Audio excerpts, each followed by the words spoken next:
Good evening and welcome to the History Vault tonight. We're going to travel back almost 700 years to a world that looked very different from our own. Before we begin, make yourself comfortable. Dim the lights if you can.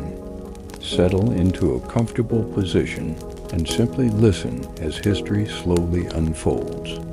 There is no need to rush. Our journey begins in Europe during the early 14th century, long before modern medicine, electricity, or even the discovery of germs. Life moved at a very different pace. The sound of horses' hooves echoed along narrow stone streets. Church bells marked the passing hours. Wood smoke drifted from cottage chimneys each morning. Farmers rose with the sun and ended their work as darkness covered the fields. For most people, the world was small. Many villagers lived their entire lives only a few miles from the place where they were born. Travel was difficult, news moved slowly. A journey of 100 miles could take many days. Most families lived in simple, timber-framed homes with thatched roofs. The walls were built from wooden beams filled with clay and straw. The floors were often packed earth covered with rushes or straw. The furniture was simple: a wooden table, a few benches, perhaps a carved chest holding the family's most valuable possessions. Fireplaces provided warmth during cold winters. Candles were precious and carefully used at night. Darkness truly meant darkness. There were no electric lights to brighten the streets, only the moon, the stars, and the soft glow of candles shining through tiny windows. Beyond the villages stretched forests that seemed endless. Travelers often followed winding dirt roads through thick woodland, where wolves, deer, and wild boars still roamed freely. Life depended upon the seasons. Spring brought planting. Summer brought long days of work. Autumn meant harvest. Winter tested every family's preparation. Most people worked the land. Fields of wheat, barley, oats, and rye covered the countryside. Vegetable gardens stood beside nearly every home. Animals were essential companions. Chickens wandered freely through village lanes. Pigs searched for food beneath oak trees. Oxen pulled heavy wooden plows through the fields. Horses carried merchants and messengers across kingdoms. Markets were among the busiest places in medieval life. Once or twice each week, nearby villages gathered to trade. Fresh bread filled the air with its comforting smell. Farmers sold vegetables, eggs, cheese, wool, and livestock. Blacksmiths displayed finely crafted tools. Tailors offered warm wool clothing. Potters carefully arranged rows of handmade bowls and jugs. Children laughed as musicians played simple melodies nearby. For many families, market day was both a necessity and a celebration. Religion shaped nearly every part of daily life. Towering stone churches stood at the center of towns and villages. The ringing of church bells announced weddings, funerals, festivals, and daily prayers. Many people believed that every event, whether joyful or tragic, reflected the will of God. Education was rare. Few people could read or write. Knowledge was carefully preserved inside monasteries, where monks spent years copying books by hand.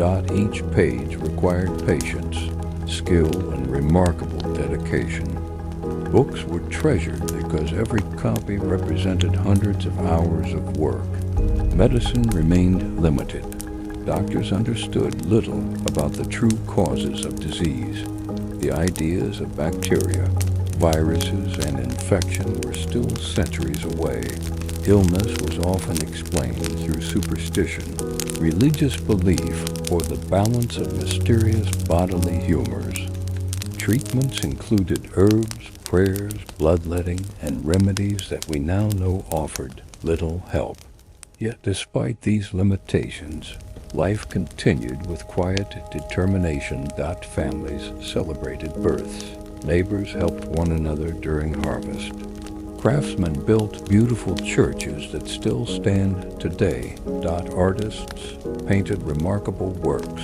Scholars slowly expanded humanity's understanding of the world. To those living in Europe during the early 1300s, the future appeared uncertain but hopeful. No one could imagine that within only a few years, an invisible enemy would arrive. It would cross mountains, deserts, rivers, and oceans. It would reach the wealthiest cities and the smallest villages. It would ignore borders, languages, wealth, and power. It would become one of the deadliest pandemics in recorded history. But for now, the fields remain peaceful. The markets remain full. The church bells continue to ring. The people of medieval Europe go about their ordinary lives, completely unaware that history is quietly preparing to change forever. As we continue our journey in the next chapter, we will leave the peaceful villages of Europe behind and travel east, following ancient trade routes that connected continents. There, far beyond the horizon, the first signs of an invisible disaster were already beginning to appear. As Europe continued its quiet rhythm of daily life, it was far from isolated. Although many villagers never traveled beyond the neighboring town, merchants, explorers, and travelers regularly crossed vast distances, connecting kingdoms and continents in ways that few ordinary people fully understood. These ancient trade routes formed the lifelines of the medieval world. One of the most famous was the Silk Road. Rather than a single road, it was a remarkable network of routes stretching thousands of miles across mountains, deserts, grasslands, and great cities.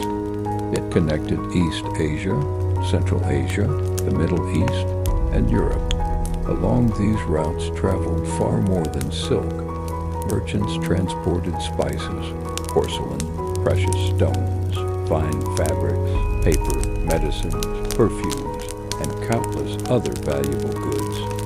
Each caravan became a moving marketplace. Long lines of camels slowly crossed endless deserts beneath the warm sun. Horsemen guided wagons through mountain passes. Travelers rested in roadside inns where people from many cultures shared stories, meals, and news from distant lands. A journey across the Silk Road could take many months, sometimes even years. Yet, despite the hardship, trade continued because the rewards were great. The cities along these routes became places where different languages, religions, traditions, and ideas met one another. Many of the world's greatest discoveries spread through these connections. New inventions, new foods, new beliefs, new knowledge. The medieval world was becoming increasingly connected, far to the east. Another great force shaped this interconnected world. The Mongol Empire, at its height, it became the largest contiguous land empire in history. Its territories stretched from eastern Europe across the vast plains of Central Asia and deep into China. Although the Mongols were famous for their military skill, their empire also brought an unusual level of stability to many trade routes. Merchants could travel more safely than in earlier centuries. Goods moved more quickly between distant regions. Caravans became larger. Trade flourished. For many people, this growing connection between continents appeared to be a sign of progress. More trade meant greater prosperity. More travel meant greater opportunity. No one realized that these same routes could also carry something far more dangerous than silk or spices. nature often works in quiet ways. Long before humans understood bacteria, microscopic organisms had already been shaping life on Earth for millions of years. Hidden within forests, grasslands, and mountains lived countless animals carrying diseases that rarely attracted attention. Among them were wild rodents. They lived unnoticed across large parts of Central Asia. Small fleas fed upon these animals, moving quietly from one host to another. Inside some of those fleas lived a tiny bacterium known today as Yersinia pestis.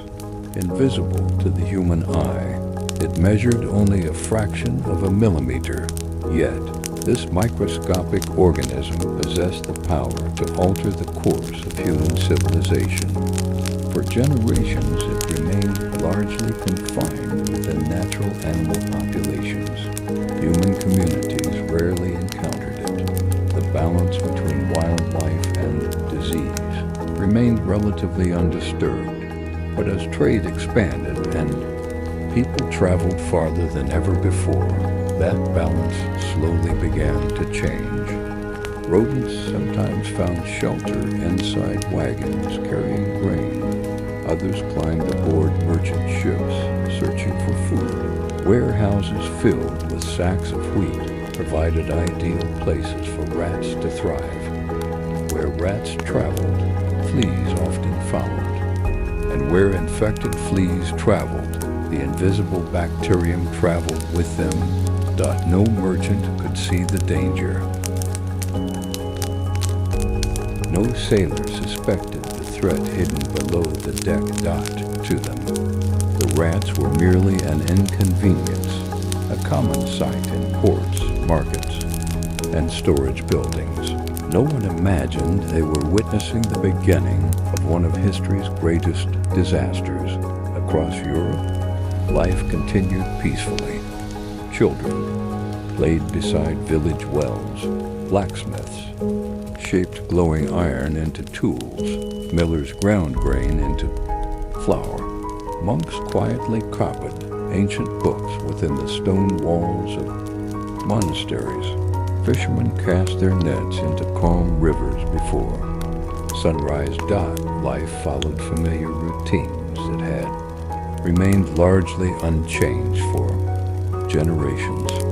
The people of Europe believed tomorrow would look much like today. The seasons would continue. Harvests would come and go.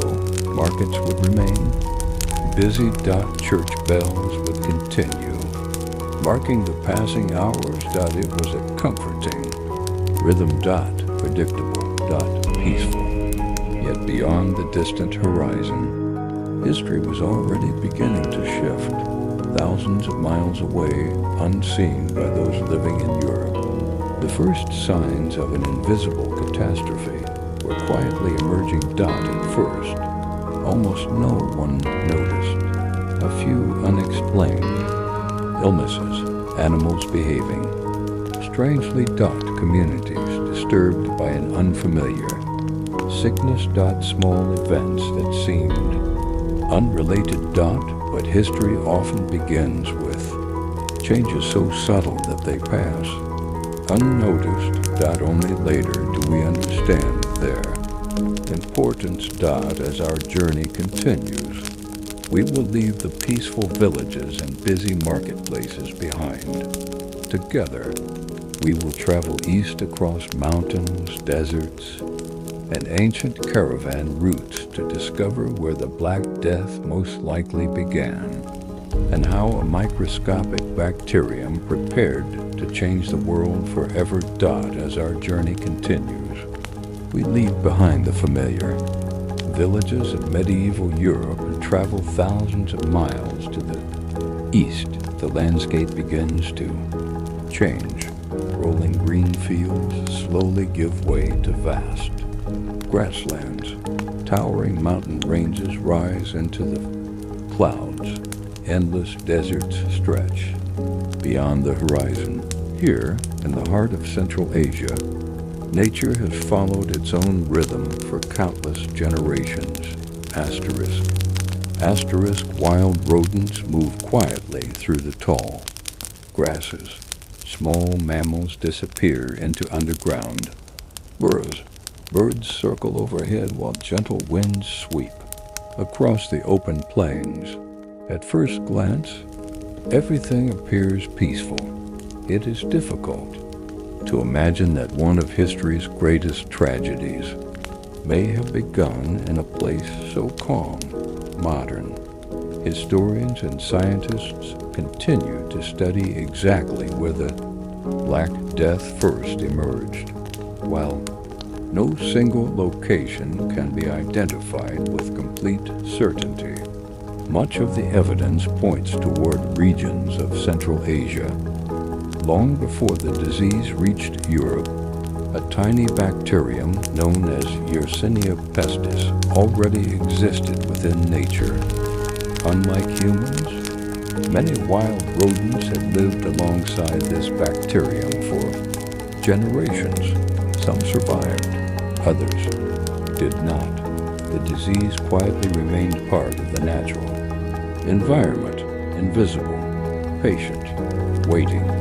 The bacterium itself could not move very far on its own. Instead, it relied on another tiny creature, the flea, barely noticeable to the human eye. Fleas fed on the blood of animals. When a flea bit an infected rodent, it unknowingly picked up the bacteria. Later, if that same flea jumped onto another animal or eventually a human, the infection could spread. No one living in the 14th century understood any of this. The existence of bacteria would remain unknown for hundreds of years.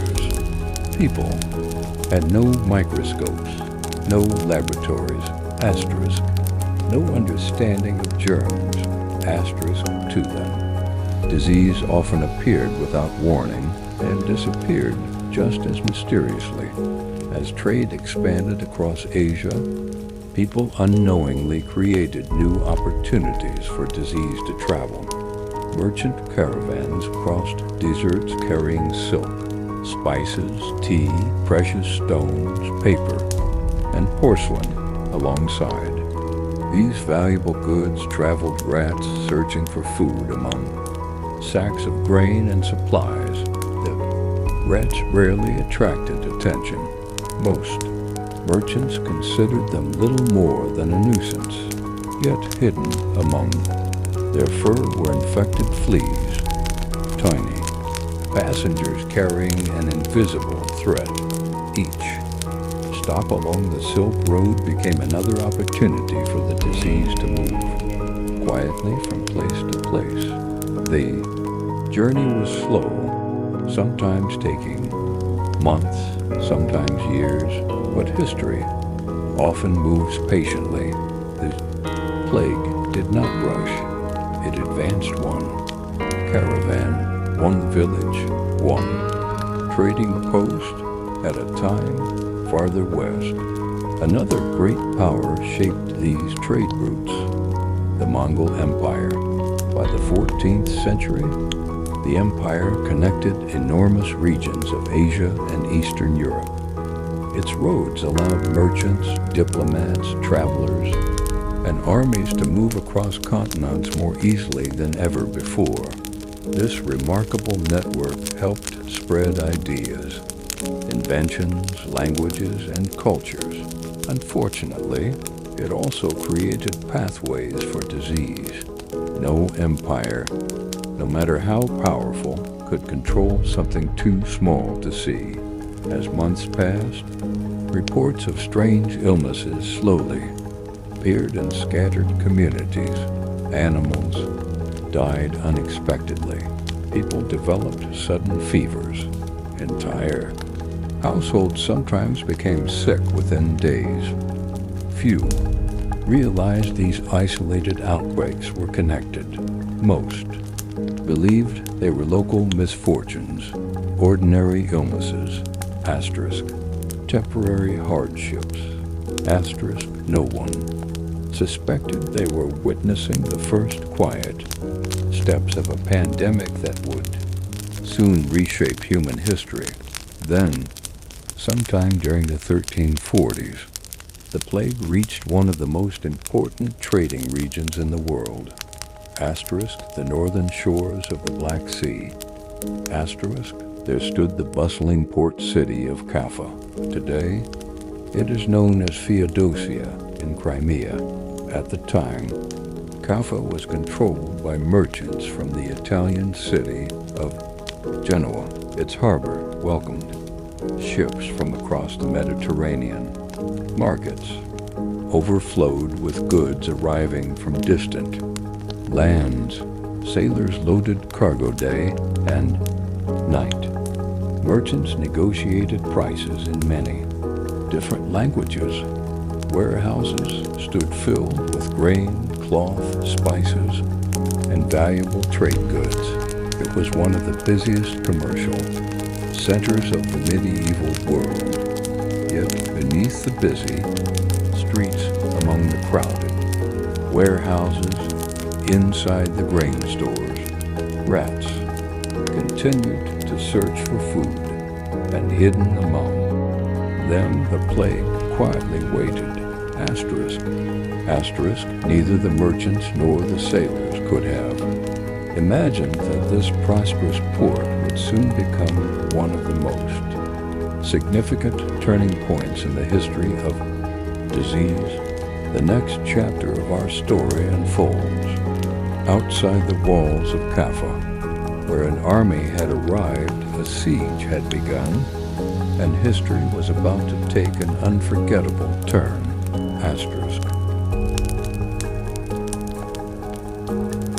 The year was 1346. Outside the fortified walls of Kaffa, thousands of soldiers had gathered. Their tents stretched across the open landscape as far as the eye could see. Campfires glowed softly beneath the evening sky. Horses rested after long days of travel. Messengers rode between commanders, carrying news and instructions from the safety of the city's high stone walls. The people of Kaffa watched the army below. They knew they were surrounded, yet they trusted the strength of their defenses. The walls were thick. The gates were heavily guarded. Food had been stored for a long siege. Life inside the city continued, although with growing uncertainty. Merchants still counted their goods. Families prepared meals. Children remained close to their homes. Everyone hoped the conflict would soon end, but history often changes in unexpected ways. As the weeks passed, something unusual began happening within the besieging army. Soldiers who had appeared healthy only days before suddenly became weak. They developed high fevers. Many complained of exhaustion so severe that they could no longer stand. Painful swellings appeared beneath their arms and around their necks. Some became confused. Others struggled to breathe. Within only a few days, many of them were dead. The illness spread quietly through the crowded camps.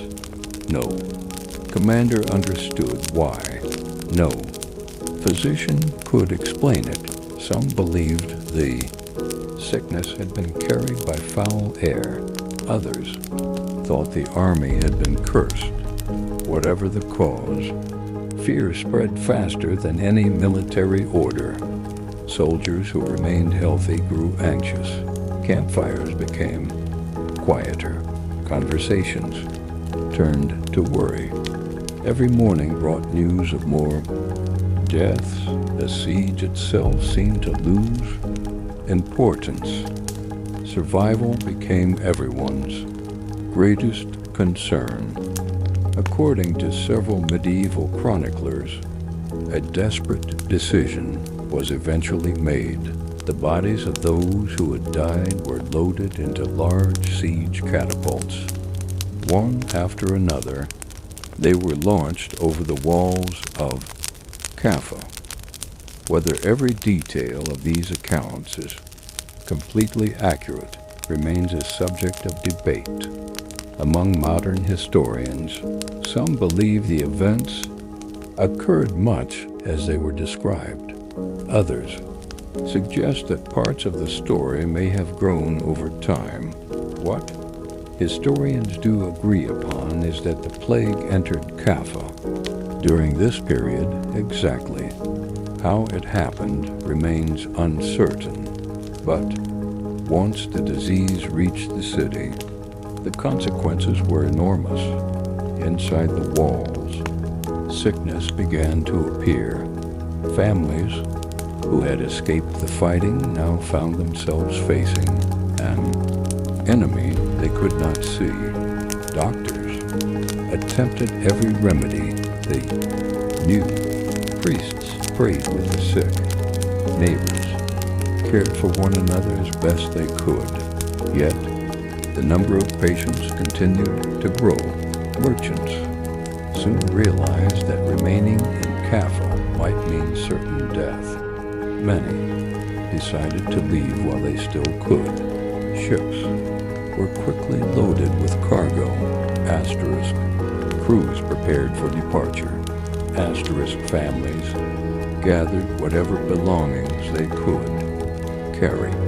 The harbor became a place of hurry, goodbyes, and quiet desperation. As the sails caught the wind, the ships slowly disappeared across the Black Sea. To those on board, the journey offered hope. Perhaps another city would be safer. Perhaps the sickness would remain behind. Perhaps life could begin again somewhere else. No one knew that danger had already boarded every vessel, hidden below the wooden decks, among barrels of grain, inside bundles of cloth. Asterisk. Asterisk. Rats searched for food exactly as they always had. Living upon many of those rats were infected. Fleas, silent, invisible, unnoticed. The sailors focused on changing winds and rough seas. Merchants protected their valuable cargo. Passengers looked toward the distant horizon, grateful to be leaving the siege behind. Asterisk. They believed they were escaping the plague. Instead, they were carrying it toward Europe. Asterisk. Across the Mediterranean, busy ports continued their ordinary routines. Asterisk. Asterisk. Fishermen prepared their boats before sunrise. Dock workers unloaded cargo from arriving vessels. Merchants eagerly waited for shipments of silk, spices, and precious goods from the east. No city expected what was about to arrive. Asterisk. No harbor prepared for an invisible passenger. Asterisk. With every mile the ships traveled, one of history's greatest pandemics moved closer to Europe. The calm waters of the Mediterranean concealed a tragedy that would soon change millions of lives. In our next chapter, those ships will finally reach the shores of Europe, where the Black Death will begin its relentless march across an entire continent. Asterisk. As the merchant ships continued their slow journey across the Mediterranean Sea, life in Europe carried on as it always had. The people waiting at the ports had no reason to be afraid. To them, the arrival of trading vessels was a welcome sight. Ships brought valuable goods from distant lands, silk from the east, fine spices, precious fabrics, jewelry, rare medicines, and stories from places most people would never see. Every arrival was an opportunity. Dock workers prepared to unload heavy cargo. Merchants calculated their profits. Innkeepers welcomed weary sailors. Children watched the great wooden ships glide into the harbor with curiosity and excitement. Asterisk. Asterisk, everything appeared perfectly ordinary, but beneath the decks, hidden in dark corners among sacks of grain, wooden crates, and coiled ropes, rats continued searching for food. The sailors barely noticed them. Rats were common aboard nearly every ship. No one imagined they carried an invisible danger. Then, in October of the year 1347, several merchant ships reached the busy Sicilian port of Messina. At first, people gathered along the docks just as they always had. They expected another successful trading voyage. Instead, they witnessed something deeply unsettling.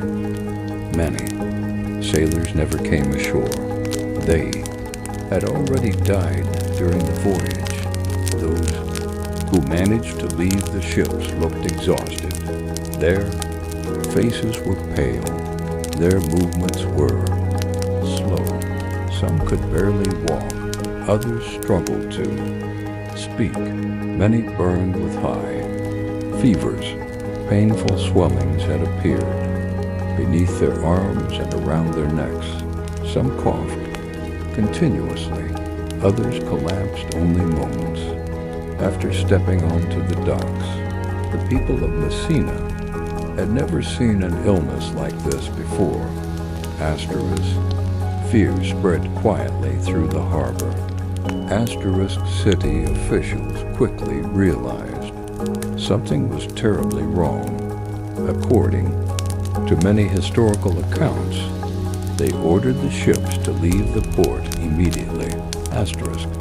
Asterisk, it was a desperate attempt to protect the city, but the invisible enemy had already arrived.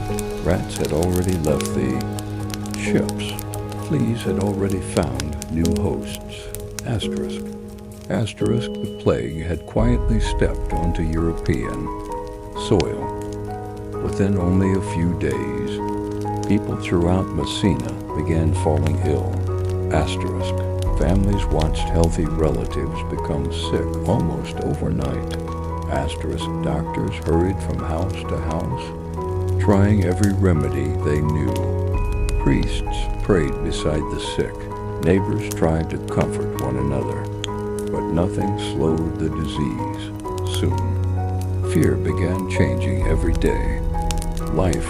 Markets became quieter. People avoided crowded streets. Some families refused to leave their homes. Others packed their belongings and fled into the countryside, hoping to escape the illness. Sadly, many unknowingly carried the plague with them. As merchants continued traveling between cities, the disease traveled as well. From Messina, ships sailed north. They reached Genoa, Venice, Marseille, and many other ports along the Mediterranean coast. Every arrival opened another doorway. Every trading route became another path for the plague. The same trade network that had enriched Europe for centuries was now helping spread one of history's deadliest pandemics. The disease moved with astonishing speed. Sometimes it followed busy roads. Asterisk. Sometimes it crossed rivers aboard merchant barges. Asterisk. Sometimes it traveled inside wagons carrying grain or cloth. Asterisk. Asterisk. Everywhere people gathered, the plague found new opportunities. Asterisk. Yet no one understood how it spread. Asterisk. Many believed the air itself had become poisoned. Others blamed unusual weather.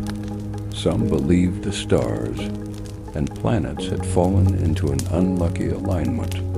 Many thought humanity was being punished for its sins. Without the knowledge of bacteria or infection, people searched for answers wherever they could. They burned sweet-smelling herbs inside their homes. They carried flowers beneath their noses. Some avoided strangers completely. Asterisk others prayed constantly, hoping faith alone would protect them. Many treatments were offered. Asterisk, none of them stopped the disease. Asterisk, as winter approached, church bells rang more often than ever. Before, funerals became a daily part of life. Asterisk, graveyards filled quickly. Asterisk entire. Communities struggled to bury the growing number of victims. For the first time, many people began wondering whether this terrible sickness would ever end.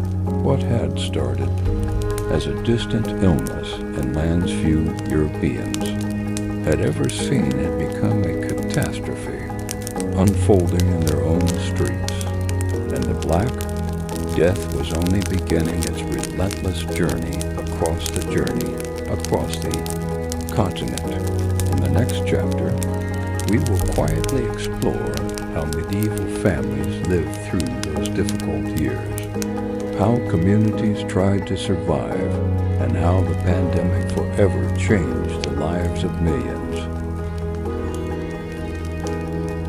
As the plague spread from town to town, everyday life across Europe began to change in ways that few could have imagined. The familiar rhythm of medieval life slowly faded. Morning markets opened. Later. Churches became quieter. Village squares, once filled with conversation and laughter, grew unusually still for those who survived. Each new sunrise brought a single question: who would become sick today? The illness often arrived without warning. A person might wake feeling perfectly healthy. They would prepare breakfast. Feed the animals. Walk to the market. Speak with neighbors. By evening, they could already be lying in bed with a high fever. For families, the uncertainty was perhaps the hardest burden to bear. No one knew who would recover. No one knew who would be next. Parents stayed beside their children through long nights. Children quietly cared for aging parents. Neighbors helped one another whenever they could, although many were also afraid of becoming ill themselves. The disease showed little concern for wealth or social status. It reached humble cottages, large manor houses, busy monasteries, royal courts. The rich and the poor faced the same invisible enemy. Although living conditions often influenced how quickly the disease spread, no one could feel completely safe. Doctors continued doing everything they believed might help. Some prescribed herbal remedies prepared from rosemary, sage, lavender, or mint. Others believed carefully balanced diets would strengthen the body. Many recommended fresh air whenever possible. Some physicians suggested avoiding crowded places, although they did not fully understand why. Others practiced bloodletting, believing illness resulted from an imbalance within the body. Today, we know these treatments could not cure the plague, yet they reflected humanity's natural desire to help. Even when knowledge was limited. One image from this period has become famous throughout history: the plague doctor. Although the iconic beaked mask became more common during later outbreaks, it has come to symbolize the struggle against epidemic disease. The long beak was filled with fragrant herbs, flowers, and spices.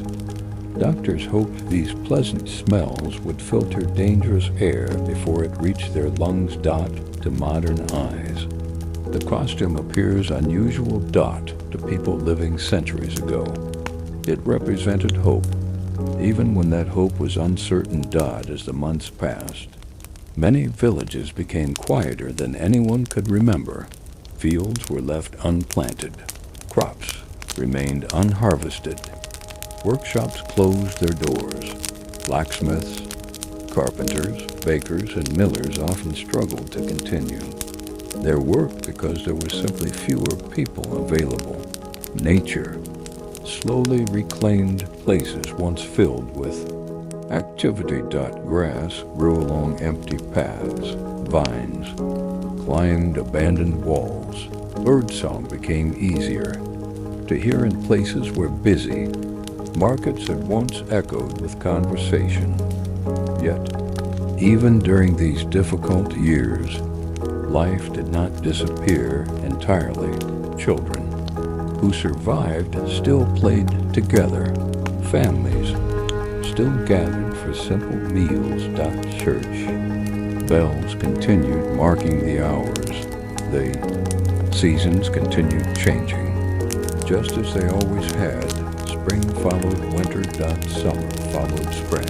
The world itself remained remarkably steady. Even while human lives were filled with uncertainty, there were also remarkable acts of courage. Many physicians continued caring for the sick despite the personal risk. Monks and nuns remained with patients who had no families left to comfort them.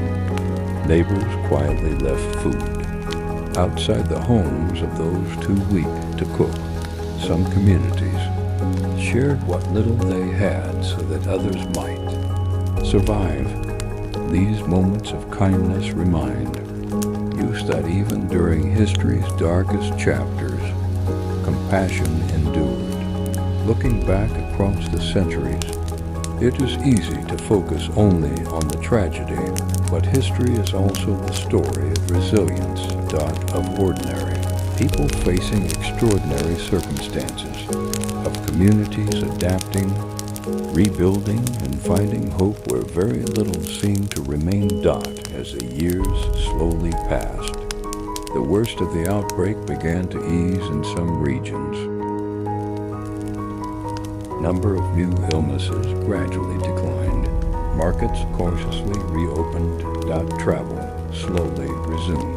Those who remained alive began the difficult task of rebuilding their towns, their families, and their futures.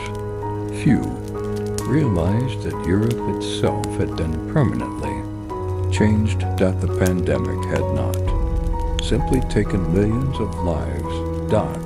It had transformed society in ways that would shape the centuries to come. In our final chapter, we will gently explore how the Black Death reshaped economies, medicine, and the course of history, leaving a legacy that can still be felt more than 600 years later.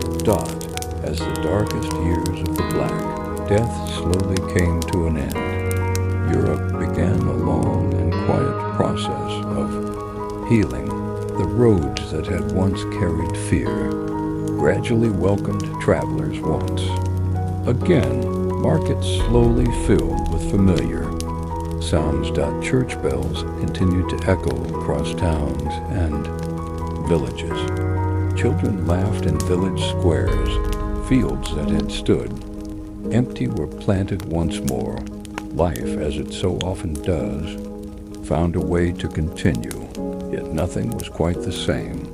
The world that emerged after the plague was different from the one that had existed before it. In many places, there were simply not enough people to do the work that had once been taken for granted. Farmers were desperately needed. Builders were in demand. Craftsmen became increasingly valuable. For many ordinary workers, this created opportunities that had rarely existed before. Landowners who once held complete control over their labor suddenly found themselves competing for workers' wages, slowly began to rise.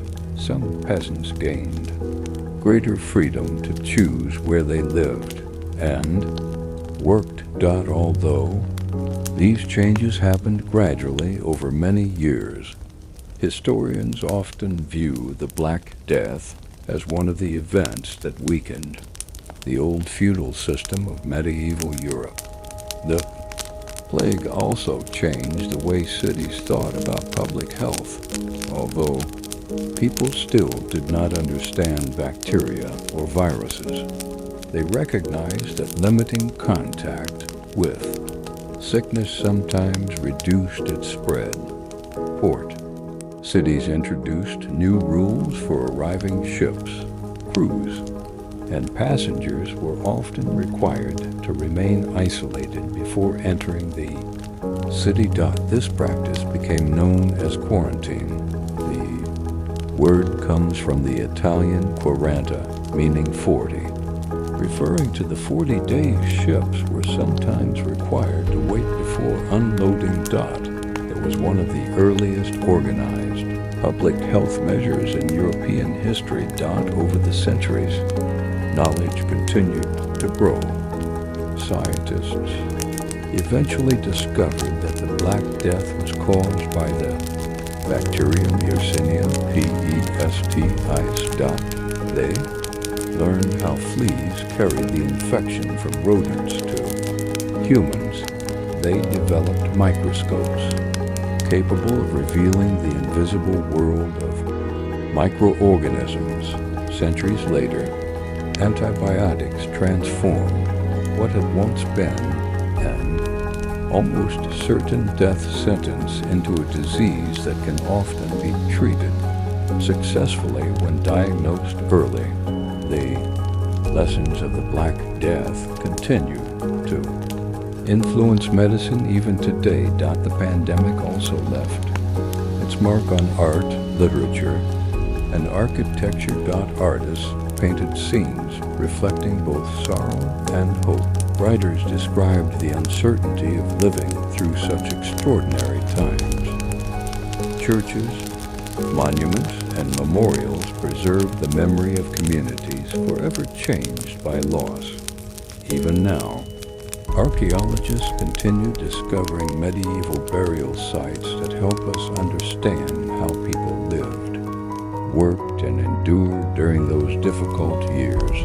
Each new discovery adds another small piece to a story that is more than 6 centuries old. Perhaps one of the most remarkable aspects of history is that it allows us to listen to voices from long ago. Although the people of the 14th century could never have imagined our modern world, their experiences still speak to us. They remind us of humanity's vulnerability, but they also remind us of humanity's resilience. Generation after generation has faced challenges that seemed impossible to overcome. And yet, people continued rebuilding. They continued learning. They continued hoping. The Black Death remains one of the deadliest pandemics in recorded history. Historians estimate that between 30 and 50% of Europe's population may have died during its waves of infection. Across Europe, Asia, and North Africa, tens of millions of lives were lost. Behind every number was a human story. A family, a friendship, a dream, a life. Interrupted. History asks us to remember them not simply for the tragedy they experienced, but for the world they helped shape. Their struggles changed economies. Their losses transformed societies.